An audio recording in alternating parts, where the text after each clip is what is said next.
Horton ensures a steady start for Leicestershire. Durham would have relished a chance to play cricket on the opening day of round 4 after an abandoned match last week. They hosted Leicestershire, a side who'd played out draws in their last 2 fixtures, meaning both teams were looking to find the win. Durham won the toss and elected to bowl first, bringing Horton and Carberry to the crease for Leicestershire. The pair batted confidently, and despite a couple of close calls, they soon took the score past 50, and they reached the lunch break with the loss of no wicket. At the break, the score 80 for 0, the visitors far more happy with how things had panned out in the opening morning. Some admirable batting from Michael Carberry and Paul Horton frustrating the bowlers, and both were comfortably approaching half-centuries going into the afternoon. Horton was the first man to reach that milestone, coming off 114 balls, including 8 boundaries. The skipper Carberry then followed in his partner's footsteps as he got his 50 off 97 deliveries. Some fine batting from the Leicestershire openers took them past 150 without loss. Rimington was eventually the man to get the breakthrough.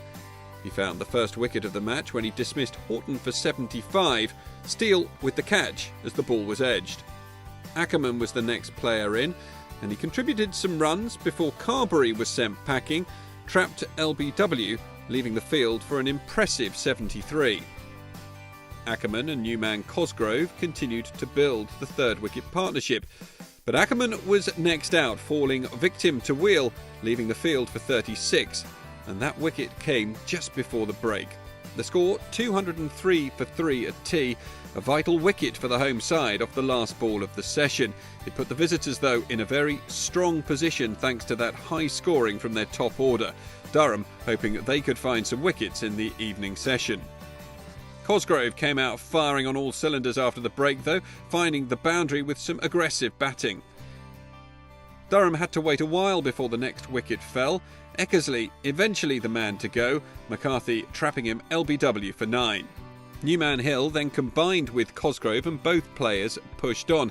Cosgrove moved past 50 and they managed to bring up the 50 partnership before the close of play, as well as Leicestershire moved past 300.